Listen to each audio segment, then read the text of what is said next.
Yo, hey guys, it's poppin', Jacques Slade here, and this is the Xbox Series X.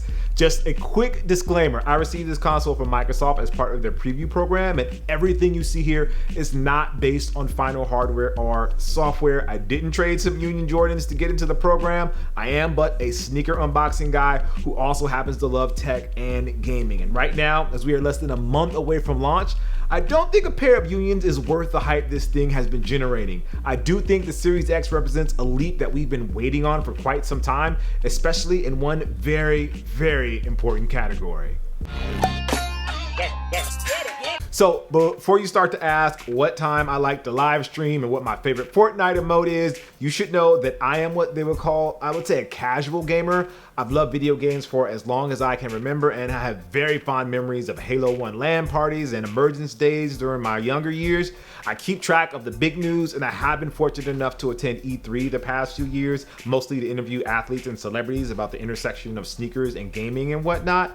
But I don't have the intimate knowledge that, say, a very dedicated Xbox fan would have, nor would I ever claim to have those sort of bona fides. I don't have a fancy 4K TV with audio setup that would have you think I have a recording studio in my house. I'm the type of gamer who likes to own the newest and latest Xbox and fires up 2K or Halo or whatever game my friends happen to be talking about at the time on my still good and solid 1080p TV. I feel like for this preview, I'm speaking to the gamer who wants to jump into the next generation, but might not always have the time or the budget to keep up with everything bleeding edge in gaming. Anyways, the first thing you'll notice about the Series X console itself is that it's somehow both small and big at the same time. And what I mean by that is, from afar, it looks like an unassuming black box with faint hints of green on the sides. It's like an all black sneaker with like green dubres or lace tips. By the way, those hits of green are where you'll find the fan that actually keeps the console cool. I can't remember a console that made their cooling fan such a huge part of the actual design. I just hope it won't sound like a fighter jet years from now, you know, from dust and everything. But yeah, the box. It looks like something you could conceivably throw in your backpack and take wherever you go. And honestly, you can do that, but just know it's going to be heavier than it seems. It's a sensation that I wish I could convey to you, but it's something you just have to lift for the first time to get a sense of how dense it really is. The power button has that familiar sound similar to the Xbox One when you press it, and the disc loads in just like the Xbox One. Just random aside, am I the only one who misses the days of disc trays? So yeah.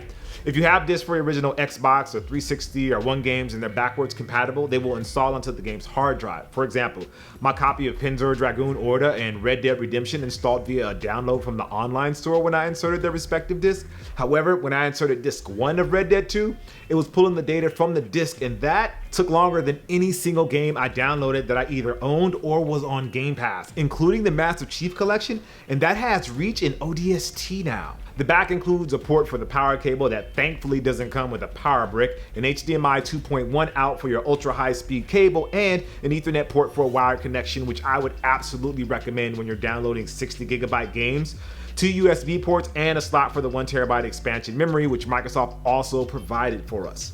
For those who long for the days of memory cards, your time has come again, just with, a slightly higher sticker price. Okay, I'll admit it. I love the Duke. I'm not saying I have claw-like hands like Shaq or Kawhi Leonard, but I had no problems holding up the original Xbox controller.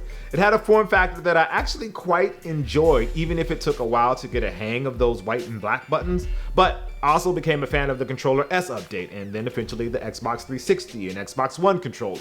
The Xbox One controller has really become like the default controller for not just playing on the Xbox, but also on PC as well. The few times I get to try games on a PC or go to a preview event, I notice I'm always handed an Xbox One controller. So the question is, why change a good thing? Well, because really you have to. You can't introduce a new console and not change up the controller, and they did do that for the Series X, but at the same time, you can also carry over your Xbox One controller to the next generation.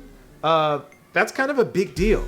Other than a few visual flourishes on the Xbox One controller, there are few differences when you put the two controllers together. The Series X controller now has a dedicated share button, so you're no longer pressing the home button and pressing Y if you want to save a screenshot, and that kind of takes you out of the action.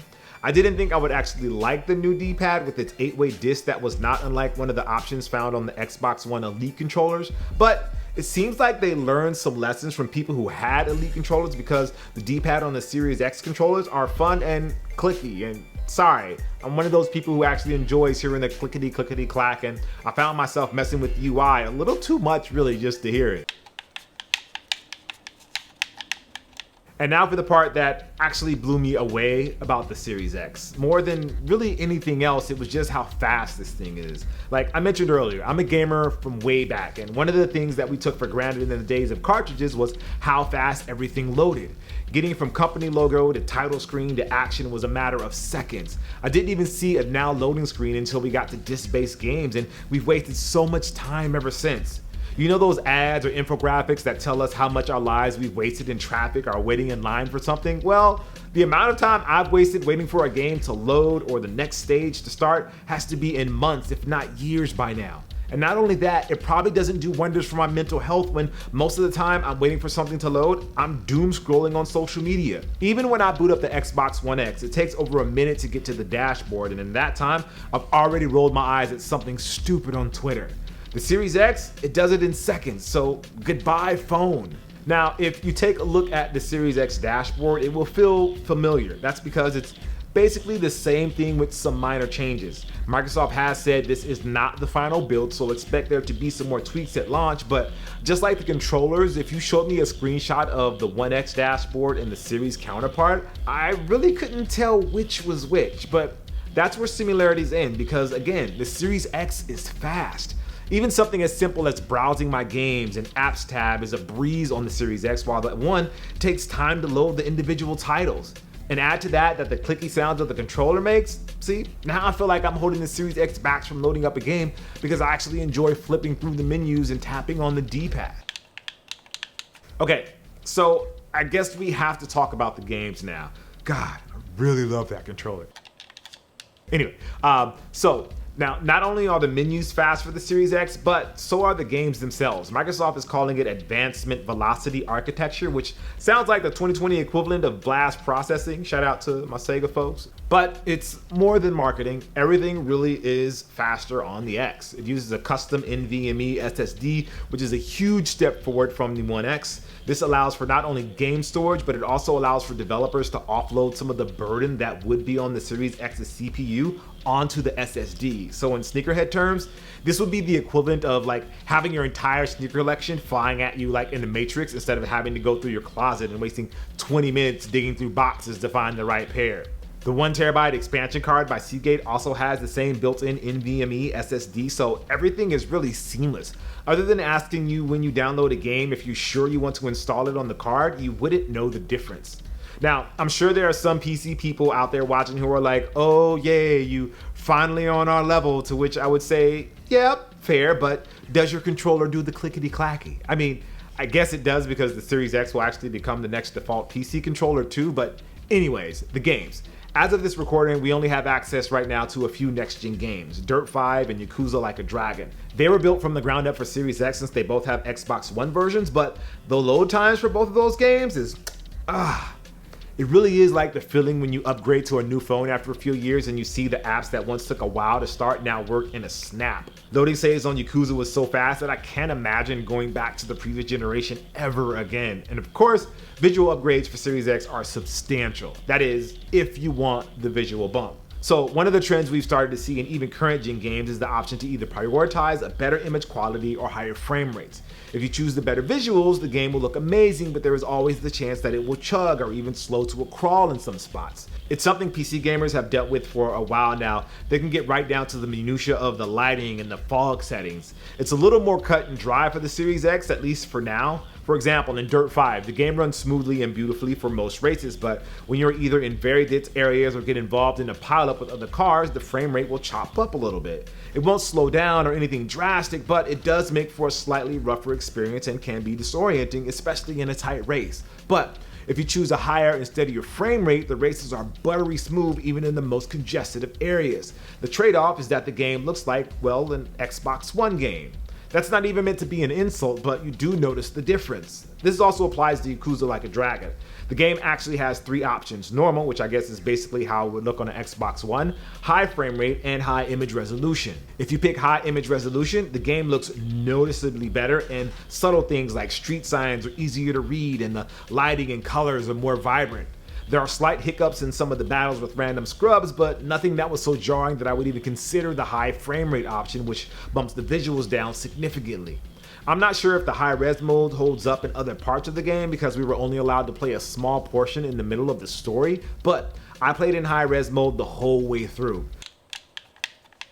But where the Series X really shows off what it is capable of is in the early stages of its life in Gears 5. Microsoft gave us a code for a full year of Game Pass Ultimate, and while I did get a chance to play the game at launch, it was something I didn't get back to until now, and wow, does it look a lot better than even just last year. See, over the weekend, I tested out the Series X with a friend's 4K TV and noticed that Gears 5 started to download a 64GB upgrade. Not update, upgrade. And once I got to try the game's intro level, which I got to in seconds because again, velocity architecture, it was already a visual marvel on the Xbox One X. But damn, I was blown away by how much it changed on the Series X. It's being said that this is basically what it looks like on ultra settings on a PC, but to see it on a big TV it's crazy. The way the light shines on JD and Dell, how shadows make trees and branches are unique and look realistic when you pass by them, the vibrancy of the water, the organic gooiness of the swarm, the threads of fabric on Kate's beanie, the gruff, curmudgeonly way Marcus looks, and Dave, well, bless your heart, Dave. Other games that caught my eye on Game Pass were titles like Otherworlds and Doom Eternal, which is another game that loads in seconds. I know I keep coming back to it, but after being conditioned for years to accept that games like Doom or Yakuza are going to have mad long loading times, there's something magical about that being a relic of the past. I feel I won't lose momentum in between rounds anymore when loading a previous checkpoint. It's liberating, and my hope is that this is a trend that will continue deep into the next generation. It won't just be a gimmick that is prevalent in the first few years, but fades away as games get even bigger and more complex. So that's basically going to do it for this preview of the Xbox Series X. We'll have more to talk about as we get closer to launch, but stay tuned because we'll also be talking about the Series S console in the near future. And I have to say, while there's definitely an argument for always choosing the Dragon that is the beefiest and baddest console that is the Series X, and I'm quite happy with what I've had a chance to check out so far, I think the Series S combined with the Xbox Game Ultimate might have a chance to be the best deal in gaming this generation. But I guess we'll just have to see. I'm Jacques Slade. I'll see you guys next time. Hope you enjoyed. Peace.